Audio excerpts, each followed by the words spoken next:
Today, I'll be talking about the 5 burning questions about this Buffalo Bills defense heading into the 2023 season. But before we get to that, let's get that intro. This is PZ Music.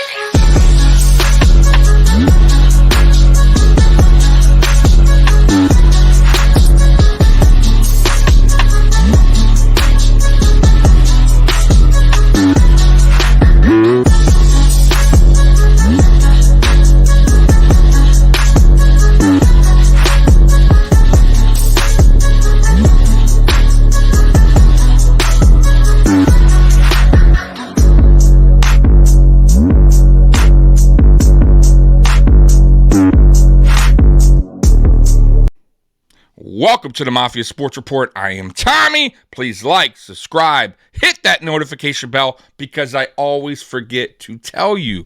Well, guys, today I do want to talk about the 5 burning questions about this Buffalo Bills defense heading into the 2023 season. Now, once again, I want to thank Bills Wire for doing this article, and I'm basically just going off what they're talking about and giving you my own opinion. So let's go ahead and pull that article up. So, 5 burning questions for Buffalo Bills defense heading into the 2023 season. Okay, so the first one, how will Von Miller look when he returns to the field? So Buffalo's defense line caused fits for opponents during the first portion of the season, talking about 2022. Von Miller's presence helped turn the Bills' front four into a comprehensive quarterback terrorizing unit. Miller recorded 8 sacks before an ACL injury, which he suffered on Thanksgiving against the Lions. Reports highlight that Miller has made great progress during the recovery period. However, there's still some worry that the 34-year-old they're saying will be in game shape, won't be in game shape after the injury. Miller returned fairly quickly after his first ACL tear when he was playing for Denver during the 2013 season. He tore his ACL late in December and returned week 1 in the 2014 season, which, by the way, is unbelievable. Many players don't return that quick, especially when they have an ACL late in December. If Miller is on the field, you could bet the Bills' defense will feel an instant boost. The Bills could be cautious with this injury and place him on the PUP list. This would ultimately keep Miller off the field for the first 4 weeks of the season. Fingers will be crossed that Miller will be ready for week 1. However, Buffalo will be happier to see Miller in uniform for the playoffs. And I couldn't agree more. Listen, we signed Leonard Floyd for a reason. The guy is averaging 9 sacks the last 3 seasons. There is no need to rush back Von Miller. We all know this is a long season. 18 weeks, 17 games, right? And then who's to say we win the AFC, right? We could have a wild card game. So that means an extra game in the playoffs if we don't win the AFC, which we haven't won yet. So, listen, much rather have Von down the stretch when it counts.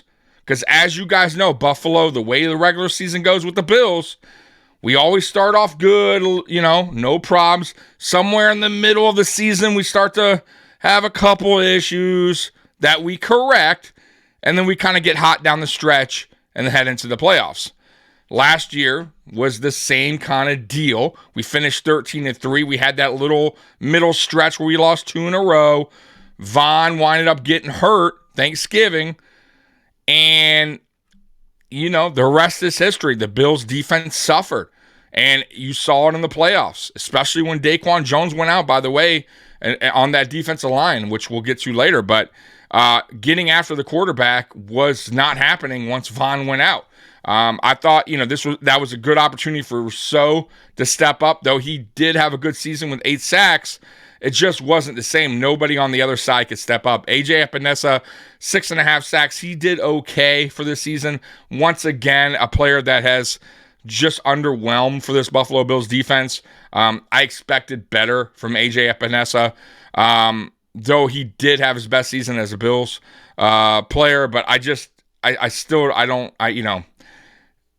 don't see AJ getting re-signed here.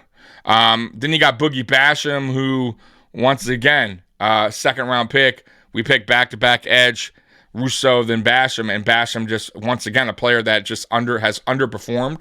And, he's shown flashes that he could, possibly be, a good rotational piece, but he just, I don't know. He hasn't really, he hasn't given us it all during the season, right? And then you got Leonard Floyd now.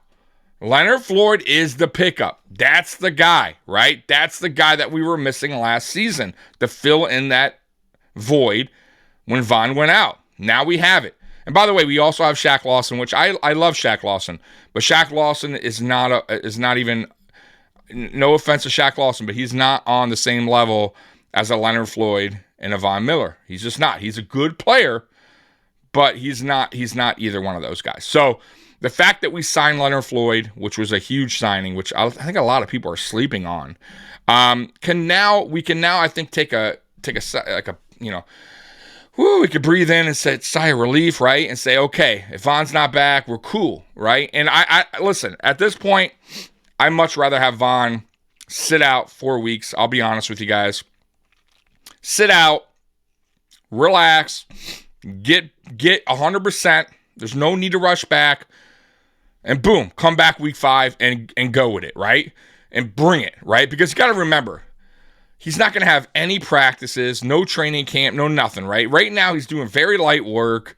That's not, you guys, you saw Trey White, right? You saw how Trey White came back last year. Wasn't the same Trey White because Trey White didn't really get to go through the offseason workouts. He didn't have preseason, didn't have training camp, all that stuff. And he was rusty, and he was also had that in the back of his mind about the ACL. Now, Von is a different creature. I get that. Von also had an ACL in the past. Trey didn't, right? So the mental side of things, I think, is probably fine for Von, right? Since he's been through this. But the physical side, you got to remember, he's aging. Let's be real. He's 34 years old. Just throwing that out there. So if I'm the Buffalo Bills staff, I have to feel 100% confident that Von Miller is ready to roll week 1 if he says he is. Meaning, I want the doctors to say so, my medical staff, maybe even outside medical staff. I want to see it, right? And I don't even know if I would, even if he's ready week 1, I don't know if I would throw him in there with so many snaps. Maybe you mix it up with Leonard Floyd week 1. You know what I'm saying? Maybe you do a little bit more rotation with him and Leonard Floyd, just to kind of knock that rust off, right? If he's ready for week 1.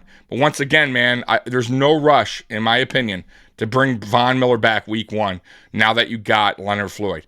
Okay, so let's get to their number 2.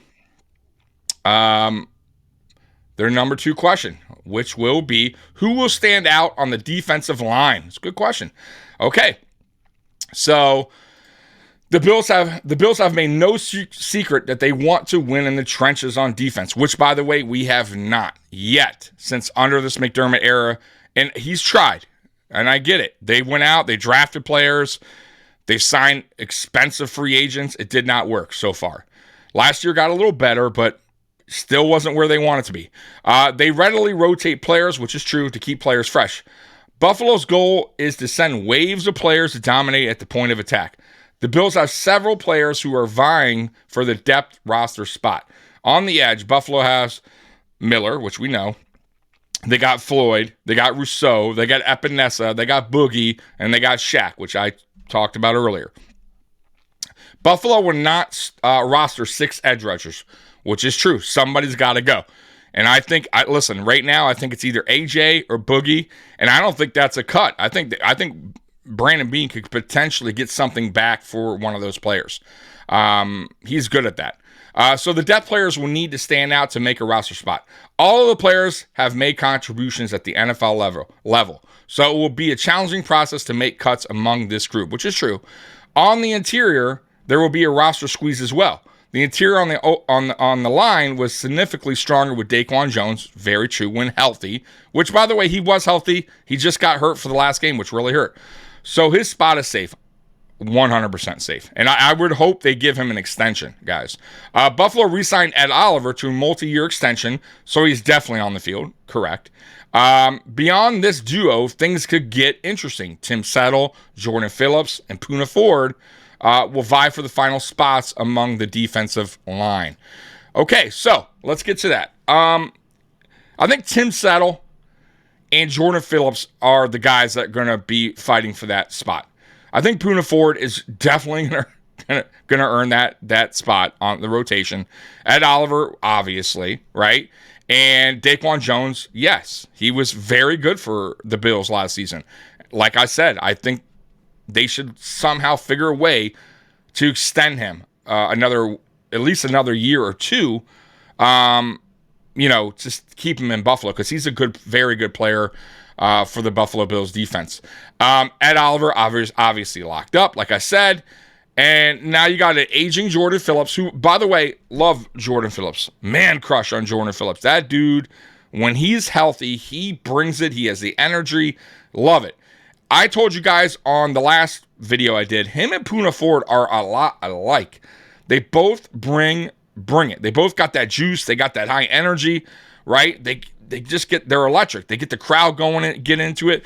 They get the defense getting into it. They get hype. They make plays, right? They can get after the quarterback. They can stop the run. They're good players. But the problem with Jordan Phillips is staying healthy. And as you guys know, since he's left Buffalo, when he went to Arizona, he just could not stay healthy. Then he came back to Buffalo, and then unfortunately last year he did the hamstring thing when he's trying to block. I think it was Matt Milano returning was it a pick six, and I don't know what he was thinking, and it popped his hamstring, and then he hurt his shoulder chasing, was it Mac Jones? Like when he was totally out of the play. Once again, 2 plays he didn't really need to do to be involved in, but he was. And that's the football side of it. That's the football in him, right?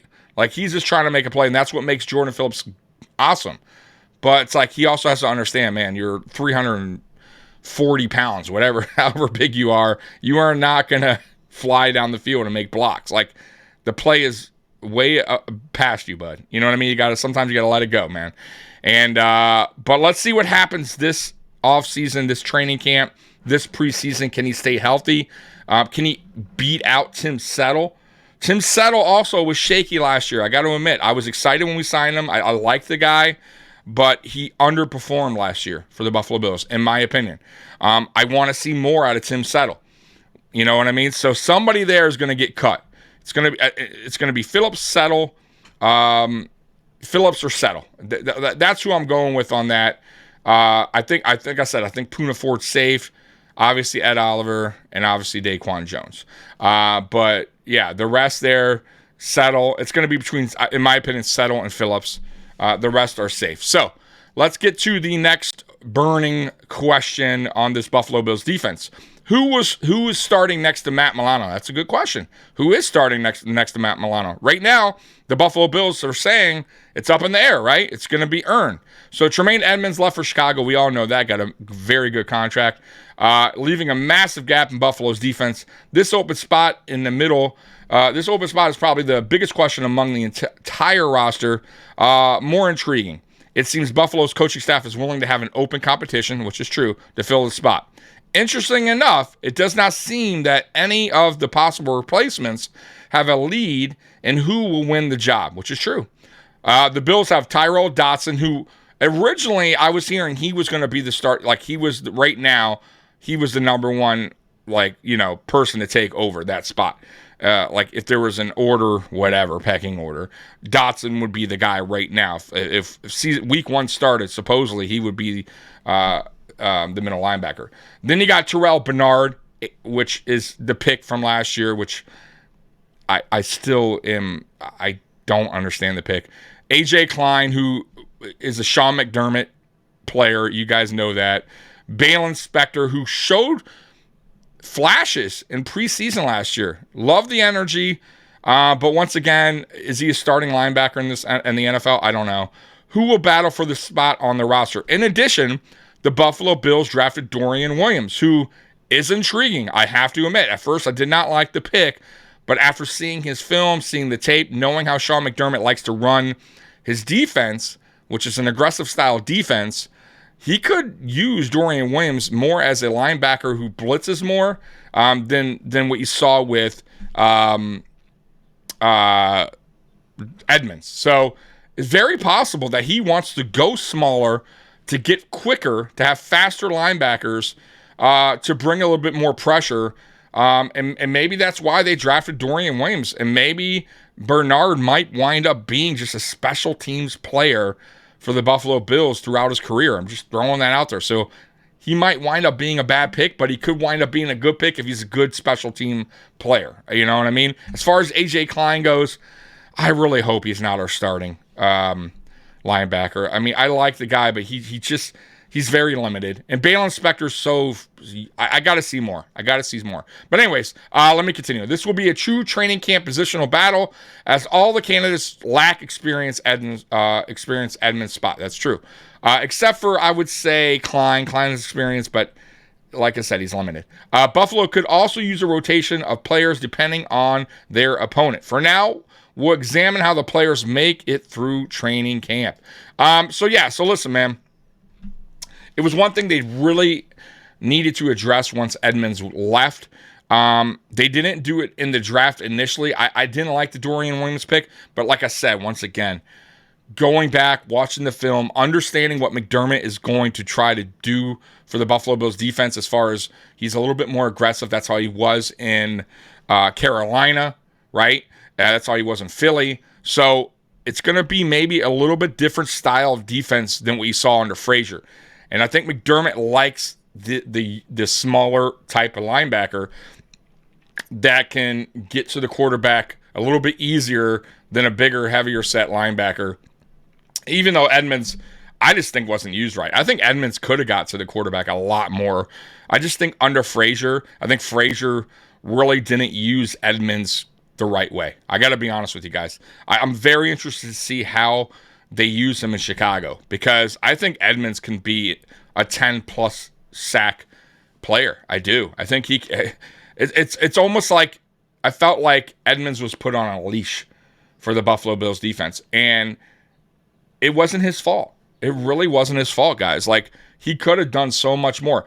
Watch the games where they bring Milano or Edmonds in on blitzes. They usually get home. They usually cause havoc. Quarterbacks tend to make mistakes, throw the ball away, or get sacked. And we just didn't do it enough. Now, would McDermott do that more? Bring more disguised blitzes, more linebacker blitzes? I hope so, right? Not only that, you also got Taylor Rapp, who's a safety / linebacker, who also likes coming down in the box. So you could see Rapp come down also at linebacker at times. So I'm just throwing that out there. I'm very curious how that battle goes, who gets the starting nod. But I have a feeling it's going to be kind of a rotational thing this whole season with that linebacker spot. I'm just throwing that out there, guys. So let's go to the next one here, which is, who is CB2? This is a great question. So Kyrie Elam was drafted in the first round of the 2022 NFL Draft by the Bills. Even with his high status, Elam was beat out by the 6th-round pick Christian Benford last season by the conclusion of the year. Elam seemed to be gaining footing, opposing opposite side Trey Davis White, because you all know Benford got hurt.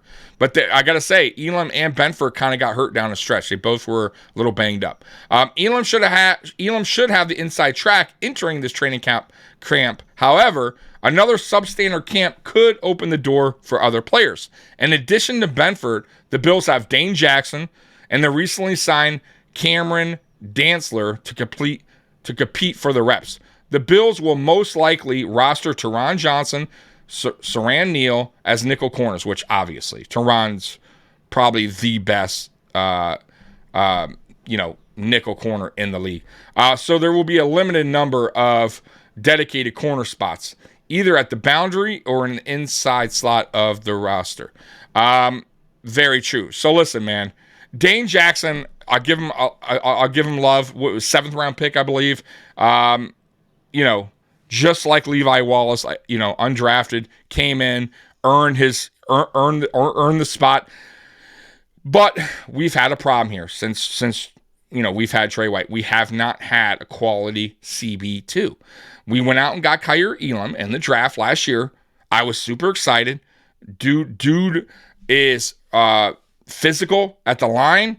They needed to work on his zone coverage, but he's more of a man defender, physical, bumps you at the line. I love that style of defense, by the way. We don't do it much. I wish we would. But yes, he did get beat out by Benford, who winded up starting and actually looked pretty good. He also is a physical type of corner, which I love. A taller corner as well. So, Dane Jackson, man, listen, for as much as I respect him, I just feel like it would be a huge mistake going with Dane Jackson as CB2 entering the 2023 season. You drafted Kyer Elam for a reason, right? Get that dude right? Whatever you got to do in training camp, get this guy ready, prepared to be the starting CB2 entering the 2023 season. And if it's not him, if he just doesn't show it out in camp, if he's getting beat out in camp, if he's not looking good in preseason, then go with Benford. But I can't do another year of Dane Jackson as CB2. Like, he's a good depth piece. I'm not saying cut Dane Jackson, but I can't. I don't want to see another Dane Jackson starting opposite of Trey White. Now, going on Trey White real quick, I expect, by the way, Trey White to be 100% going into 2023. Last year, I warned y'all that Trey White would not be ready week 1 of the 2022 season. And all y'all were mad at me. All y'all were saying I was crazy. And I told you, it's the mental side, the physical side. It's his first time he ever had an ACL injury. He had it late in the season. The chances were slim that he was coming back week 1. And y'all see when he came back was like almost towards the end of the season, right? And he just wasn't right. You guys saw the way he spoke to the media, his body language, everything was down on Trey White. And that's the mental side. The physical side, you saw him getting beat by faster receivers. He was just a bit off. He was knocking that rust off. And he also, the mental side of things as well. Because you got to remember, too, it's different for a corner on ACL than a wide receiver. A wide receiver knows, hey, I'm running, I'm going to do this, and I'm going to juke, I'm going to go that way, right? So they know what they're about to do on their leg, right? They're prepared. As a corner, you're not prepared. That's why coming back from ACL is harder for a corner, because they're not ready for those cuts. They got to do it, they got to go where the receiver's going. So their cutting is totally different, right? Than a receiver would, right? Because they're not expecting it. They're just boom, okay. So I think it took a little minute for Trey White to kind of get that mental side going, and you kind of saw him getting a little bit better down the stretch. And I thought he was probably like 75% last year at his best. So I expect Trey White going into this season to be 100%. He's going to have training camp now, right? He's going to have preseason. He'll probably play like a quarter of preseason, which is fine.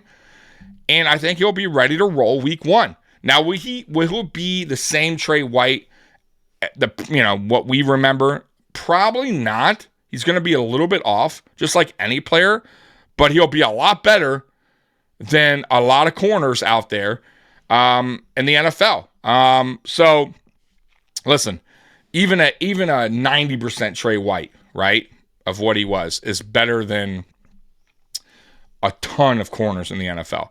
He still would probably be a top 10 corner, right? Just in that spot, right? Number 10 or something like that.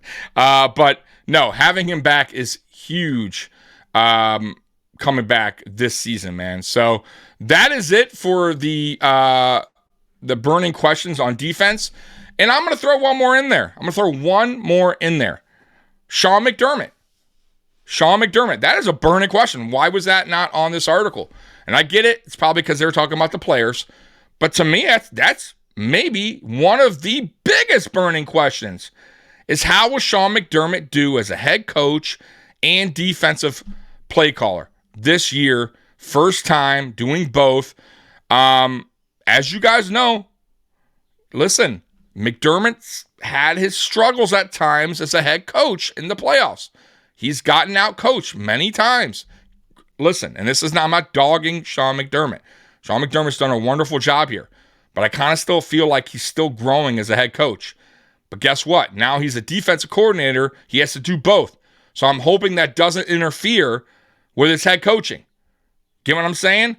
But this also going to be a good thing. Maybe he steps away from the offense and lets Ken Dorsey and the rest of the offensive guys do their job. Because I almost feel like he almost interfered or a little bit with the offense last year. Maybe he wanted a certain way. And I'm just throwing that out there. But it is a burning question for me too, because listen, the players were used to Leslie Frazier's defense, how he ran things. Leslie Frazier was a calm cat. I don't know how McDermott's going to be with this defense. Is he calm cat like Frazier? When things are starting to, get close or not going his way, can he regroup his guys like Frazier did? That was the one good thing about Frazier. He always stayed calm, cool, collective, right? No matter what was going on through the game. And I respect that out of Frazier. And I think the players love Frazier because of that. But I think it's time for McDermott now to show what his defense is about.